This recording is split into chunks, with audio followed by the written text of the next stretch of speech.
30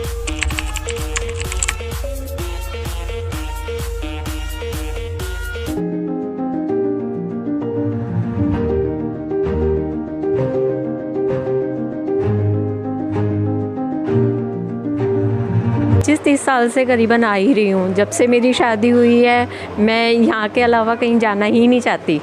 और मेरे इतने रिलेटिव्स हैं, सब पूछते हैं कहाँ से लाए आप ये साड़ी, तो मैं बताती हूँ राजौरिया जी के से लेकर आई हूँ। और भाभी का नेचर भी बहुत अच्छा है।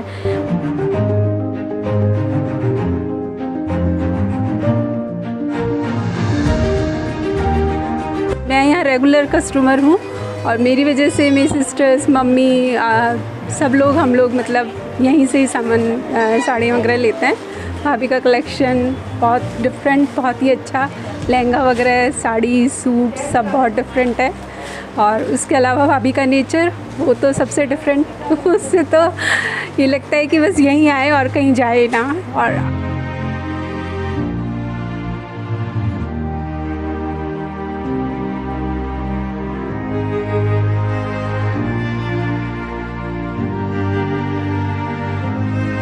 नमस्कार, स्वागत है आपका प्रखर नवनीत में। मैं बबलू सैनी। आज हम आए हुए हैं राजौरिया साड़ी में, जहां पर हमारे साथ में मौजूद हैं राजौरिया साड़ी की डायरेक्टर राज राजौरिया जी, जिनके व्यक्तित्व के बारे में जानना बेहद ज़रूरी है। खंडेलवाल मैगज़ीन 2024 में जो हम साक्षात्कार करने वाले हैं, ऐसी शख्सियत हैं जो महिलाओं में काफ़ी कुछ सीखने को इनसे प्रेरणा मिलती है।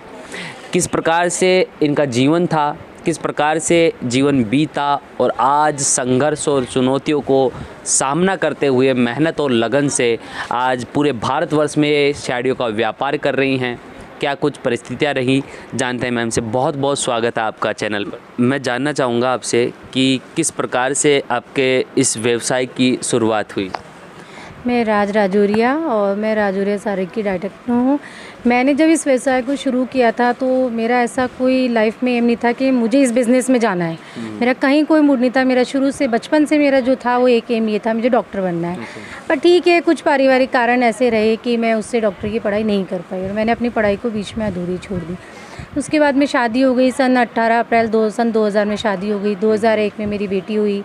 उसके बाद में मैं हाउसवाइफ वाली लाइफ अपनी जी रही थी, पर बस मन में कुछ लगा हुआ था कि यार मुझे कुछ आगे बढ़ना है। मैं नहीं कर पा रही थी, मतलब बहुत लाइफ मेरी विचलित सी हो चुकी थी कि मुझे आगे बढ़ना है लाइफ में। फिर मैंने सोचा क्या करूं, बहुत कुछ संघर्ष किया, बहुत कुछ सोचा विचारा, घर में राय ली, पर सब ने मुझे मना कर दिया, हम घर से बाहर जाके कुछ भी काम नहीं करने देंगे। ठीक है, यही सोच के मैंने शुरुआत करी कि ठीक है, मेरे जो ये घर का बिज़नेस है मैं इसी को ही आगे बढ़ाने की सोचती हूँ। ये सोच के मैंने मेरे एक बहुत घर में ही छोटे से कमरे से 40 साड़ियों से शुरुआत करी कि इस काम को हम करके देखते हैं। बहुत परेशानी आई, बहुत तकलीफ़ आई कि ऐसे लगा आज तो यहाँ पे मेरे पास ये कस्टमर आएगा, कल कौन आएगा मुझे ये नहीं पता था। पर ठीक है, भगवान ने मेरे को विश्वास, साथ, हिम्मत बहुत कुछ दिया कि उस विश्वास के पीछे मैं आगे बढ़ती गई। और उससे मैंने एक छोटे कमरे से मैंने फिर एक शॉप बनाई। शॉप के बाद में आज मैंने 10 साल से मैंने काफ़ी बड़ा मेरा एक शोरूम बनाया। उसके बाद में मैंने एक सूट का नया काउंटर पूरा शुरू किया और आज उसी के पीछे मैं बहुत कुछ ऊंचाइयों पे हूँ। ऑल ओवर इंडिया में मेरे कस्टमर हैं, ऑनलाइन भी मेरा बिज़नेस है, ऑफलाइन भी मेरा बहुत अच्छा काम है। हम यहाँ पे सभी तरह की रेंज रखते हैं। लाइफ में बहुत सारी संघर्ष किया, परेशानियाँ आई। बच्चे बहुत छोटे छोटे थे, दोनों बच्चों को भी संभाला, उनको पढ़ाई भी कराई। आज उसमें बड़ी बेटी मेरी एडवोकेट बन गई है, ये मेरे लिए बहुत बड़े गर्व की बात है। छोटी बेटी मेरी IIT की तैयारी कर रही है। चलो, तमाम मतलब आपके जो संघर्ष का फल अच्छा मिल रहा है आपको, लेकिन शादी हो गई, पारिवारिक परिस्थितियों से आप डॉक्टर नहीं बन पाई, तो इस चीज़ का मलाल आपको रहा कभी? नहीं, आज मैं कह सकती हूँ कि मुझे कोई मलाल नहीं है, क्योंकि मैं जिस मुकाम पे मैं आज पहुँच चुकी हूँ मैं उससे बहुत खुश हूँ कि मैंने शायद कभी सपने में भी नहीं सोचा था कि मैं आज बिज़नेस में इस मुकाम पे पहुँचूँगी कि मैं आज जहाँ जाती हूँ तो मेरा एक नाम है, मेरी एक पहचान है। ये मेरे लिए बहुत बड़ी बात है। बड़ी बात है। अच्छा, जब आपने व्यवसाय के बारे में सोचा कि मुझे व्यवसाय करना है, और आपका पहले से ससुराल का भी शायद साड़ियों का काफ़ी अच्छा व्यवसाय रहा है, जो मतलब काफ़ी फेमस जगह पर चलता है, तो उसके बाद में आपका खुद का अलग से सेटअप डालना, ये परिवार को रास आया या फिर थोड़ी बहुत समस्या हुई? नहीं, ये परिवार को रास आया नहीं आया ये चीज़ मैं आपको नहीं बोल पाऊँगी यहाँ पे। पर ठीक है, मैंने मेरा सेटअप किया तो आज मैं उससे बहुत खुश हूँ, मेरे परिवार भी खुश है। उस वक्त हमें बहुत सारे चैलेंज थे लाइफ में, पर आज ठीक है, सब कुछ अच्छा है। अच्छा है। अच्छा, आपके पति का और सास ससुर परिवार में ये सब चीज़ें होती हैं जो कि एक शादी के बाद में इंसान बंधन में बन जाता है, और पर्सनली महिला की जो जीवन होता है उसमें तो कुछ अलग ही होता है। तो एक महिला होने के नाते आपने व्यवसाय का सोचा, तो कुछ ऐसी परेशानी आई होंगी जिसमें शुरू में आपको लगा होगा कि शायद मैं बिजनेस नहीं कर पाऊँगी? नहीं, बिल्कुल लगा था, क्योंकि मैं भी एक जॉइंट फैमिली से थी, तो मेरे सामने बहुत बड़े चैलेंज थे कि आज जॉइंट फैमिली में रहते हो अपन इस बिज़नेस को कैसे कर पाएंगे, क्योंकि वो ही डेली उठते ही घर के सब काम, उसके बीच में बिज़नेस संभालना, उस बीच में बच्चों को संभालना, फैमिली भी बहुत तरीके से कई बार डिस्टर्ब भी हुई है। पर ठीक है, मैंने उन सब चैलेंज को लेते हुए घर परिस्थितियों को संभालते हुए आगे बढ़ी। मैं अपने हौसले को कम नहीं होने दिया। पति का किस प्रकार से सपोर्ट रहा? मेरे हस्बैंड का बहुत सपोर्ट रहा, आज उन्हीं के पीछे मैं यहाँ तक हूँ। आज मेरे हस्बैंड भी मेरे साथ यहीं पे मेरा बिज़नेस संभाल रहे हैं, और मैं इस चीज़ से खुश हूँ कि उन्होंने मुझे बहुत सपोर्ट किया। आज वो मुझे सपोर्ट नहीं करते तो शायद मैं इतना आगे नहीं बढ़ पाती, पर उनका सपोर्ट मेरे लिए बहुत बड़ा। मैम, जब ये व्यापार किया तो कभी एक ऐसी कोई समस्या हुई जिससे कि आपको लगा हो कि यार ये व्यापार अपन ने गलत कर लिया? देखो, ये तो सर लगता ही है, ऐसा नहीं है। जब हम व्यापार करते हैं तो उसमें बहुत सारे चैलेंज आते हैं कि बहुत नुकसान भी होता है, डेड स्टॉक में भी है, बहुत सारी चीज़ें हैं। पर ठीक है, मैंने अपने ऊपर इन सब चीज़ों को कभी हावी नहीं होने दिया। तो आपके साथ में कोई एक ऐसा इंसिडेंट भी हुआ था जिसके बारे में आज भी जिक्र करते हैं, जब व्यापार खुला ही था आपका, तो ऐसा क्या हुआ था वो जो आपको काफ़ी परेशान कर गया? एक्चुअल में जब मैंने शुरुआत करी थी तब मेरे साथ में एक चोट हो गई थी कि कुछ ऐसे ही गलत लोग मेरी शॉप पे आ चुके थे, और उन्होंने आके कुछ ऐसी चिटिंग करके मेरे यहाँ से साड़ियाँ चुरा ली थी, जो चीज़ मुझे शायद पता भी नहीं चली थी। उस चीज़ से मैं काफ़ी नर्वस हो गई थी एक बार थोड़े समय के लिए कि यार बहुत मुश्किल है। फैमिली के साथ में मुझे बहुत चीज़ों को वो करना पड़ा, मैनेज की।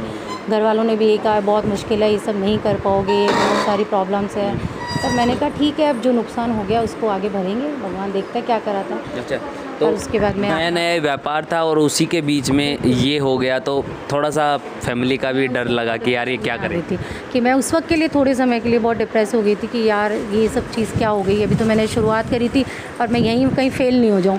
पर ठीक है, भगवान का विश्वास रहा तो मैं उस चीज़ से कभी पीछे नहीं हो पाई, मैंने आगे ही बढ़ी हूँ हमेशा। ये इधर साड़ियाँ जो लग रही हैं इनके बारे में कुछ बताओ। जैसे आगे हमारे पास में बंदेज वगैरह है, और ये हम है ना गज्जी सिल्क वगैरह की साड़ियाँ हैं। यहाँ पे प्योर सिल्क वगैरह है, चंदेरी है। हम यहाँ पे सिल्क की पूरी वैरायटी मेंटेन करते हैं। इधर हमारे पास में सूट्स वगैरह हैं। ये सूट मतलब ये सारे सूट का कलेक्शन है? ये सब हमें डिज़ाइनर साड़ीज़ का कलेक्शन रखते हैं यहाँ पे। ये सब हमारे पास में डिज़ाइनर साड़ीज़ है।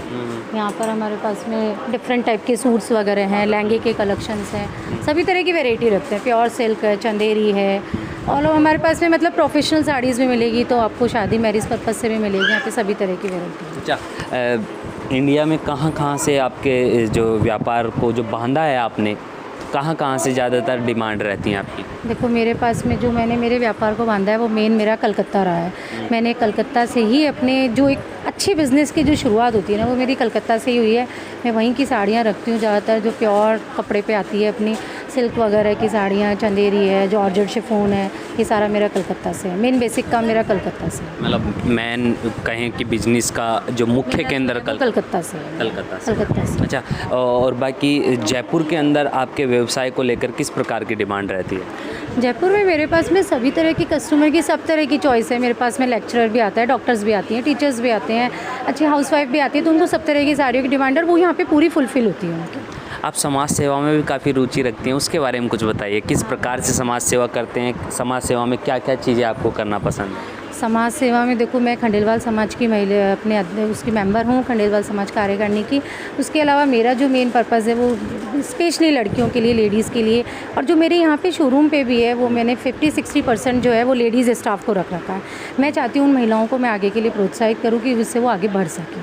और मैं जैसे गरीब लड़कियों की शादी हो गई, किसी को पढ़ाने की जिम्मेदारी है, मैंने अभी एक सेक्टर में 3 लड़कियों की पढ़ाई का जिम्मा ले रखा है। रिसेंटली में मैंने एक लड़की की शादी का भी पूरा खर्चा करके पूरी उसकी शादी करवाई है। शादी करवाई। तो मतलब इस प्रकार के जो आपका महिलाओं को आगे बढ़ाने का है, साथ ही साथ हमारा प्रखंड नवनीत भी ऐसा ही काम करता है। आप इसके बारे में भी कुछ जानते होंगे। मैं भारती मैम से आज के करीबन 7-8 सालों से जुड़ी हुई हूँ और मैं उनको बहुत सपोर्ट भी करती हूँ, वो भी मुझे बहुत सपोर्ट करती है। और मैं कहती हूँ आज वो जिस लाइन में समाज के लिए आगे बढ़ रही है, मैं भी इसी वजह से उनके साथ जुड़ी हूँ कि वो समाज के लिए बहुत आगे बढ़ रही है। खंडेलवाल महिला वुमेन बिजनेस महिलाओं को एक क्लब बनाकर जोड़ा जा रहा है। प्रखंड नवनीत की एक नई सोच है जो आपको पता लगी है, उसके बारे में क्या कहना चाहेंगे? मैंने भारती मैम को यही कहा था कि जो आप जिस सोच से शुरुआत कर रहे हैं वो बहुत अच्छी सोच है कि आप छोटी छोटी जो महिलाएं बहुत सोचती है कि हम इस बिज़नेस को आगे कैसे बढ़ा पाएंगे, आप उस बिज़नेस में उनको आगे बढ़ाने के लिए जो प्रमोट करने के लिए ये क्लब बना रहे हो वो बहुत अच्छी सोच के साथ है। और मैं उनका बहुत शुक्रिया करती हूँ कि वो समाज के लिए इतना कुछ सोचती है और इन महिलाओं को आगे बढ़ने का मौका दे रही है। क्लब में तमाम खंडेलवाल समाज की बिजनेस वुमेन्स को आप क्या कहना चाहेंगे? मैं उनको यही कहना चाहूँगी कि आप बिज़नेस की शुरुआत कर रहे हो तो पीछे मत हारना। बिज़नेस में बहुत सारी परेशानियाँ आएंगी, संघर्ष आएंगे, चुनौतियाँ आएंगी, पर उन सब से लड़के आगे जी बढ़ना की कोशिश करनी है कि हमें उनसे आगे बढ़ना है, हम पीछे नहीं हटना। क्लब में जुड़ने के लिए भी मैं उनको मोटिवेट कर रही हूँ। मैं अभी भी यही सबसे कह रही हूँ कि जो महिलाएं बिज़नेस में किसी भी फील्ड में आगे बढ़ना चाहती है वो क्लब से जुड़े और क्लब में अपने आगे बढ़ने का प्रोत्साहन करें। खंडेलवाल वुमेन्स महिलाओं का जो बिजनेस वुमेन है उनको एक जगह संग्रहित करके उनको जोड़ा जा रहा है और बिजनेस में किस प्रकार से नए आइडियाज़ जोड़े जा सकते हैं उसके लिए जो क्लब बन रहा है उसको प्रमोट करने के लिए मैम आपको कह रही हैं। साथ ही साथ जो खंडेलवाल समाज की महिलाएं हैं उनको आगे बढ़ाने के लिए प्रखंड नवनीत की एक नई सोच है। साथ इनके व्यवसाय के बारे में जाना, इनके व्यक्तित्व के बारे में जाना, किस प्रकार से इन्होंने व्यवसाय शुरू किया और क्या क्या चुनौतियों के साथ में आज इनका व्यवसाय पूरे भारतवर्ष में जाना माना बन चुका है। मैं नीतू जैन, राज भाभी से हम बहुत पुराने संबंध है। जब से भाभी ने काम स्टार्ट किया है, छोटी सी एक शॉप थी, वो बहुत वहीं तभी से हमने वहाँ से साड़ियाँ और सब लेना चालू किया। एज अ फ्रेंड हम लोग बहुत अच्छा रिलेशन रखते हैं। हम इनके पड़ोसी हैं, मालवीय नगर 6 सेक्टर में रहते हैं, पर मैं यहाँ रेगुलर कस्टमर हूँ और मेरी वजह से मेरी सिस्टर्स, मम्मी, सब लोग हम लोग मतलब यहीं से ही सामान साड़ियाँ वगैरह लेते हैं। भाभी का कलेक्शन बहुत डिफरेंट, बहुत ही अच्छा, लहंगा वगैरह, साड़ी, सूट सब बहुत डिफरेंट है। और उसके अलावा भाभी का नेचर वो तो सबसे डिफरेंट उससे तो ये लगता है कि बस यहीं आए और कहीं जाए ना, और आते ही हमको लगता है कि हमारे पसंद की चीज़ मिल जाती है। जब भाभी नहीं होती है तो हमको ज़रूर समझ नहीं आता है, लेकिन भाभी के आते ही 1 मिनट में सामान पसंद आता है, ये देख लिया। और कभी भी मैं तो आज तक कभी और किसी शॉप्स पे गई नहीं, सिर्फ भाभी से ही सारा सामान मतलब कलेक्शन लिया है। मैं रितु बेनाडा सिटी कॉलोनी से हूँ। मैं यहाँ पर 25-30 साल से करीबन आ ही रही हूँ। जब से मेरी शादी हुई है मैं यहाँ के अलावा कहीं जाना ही नहीं चाहती। और मेरे इतने रिलेटिव्स हैं, सब पूछते हैं कहाँ से लाए आप ये साड़ी, तो मैं बताती हूँ राजौरिया जी के से लेकर आई हूँ। और भाभी का नेचर भी बहुत अच्छा है, मतलब जैसे ही हम आते हैं ना, हमें देखते ही फटाफट हमें बिल्कुल नया कलेक्शन जो भी आता है वो हमें दिखाती हैं और हमें पहन के भी कि देखो बहुत अच्छा लग रहा है, ये आप पे बहुत अच्छा लगेगा, ये सब बताती हैं।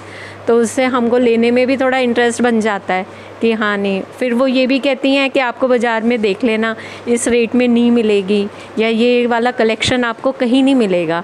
इस प्रकार हमको मतलब वो अप्रिशिएट भी करती हैं, कहती हैं नहीं आप लो, यहीं से लो तो ज़्यादा अच्छा लगेगा। और मतलब साड़ियाँ डिफरेंट ही मिलती है यहाँ पे।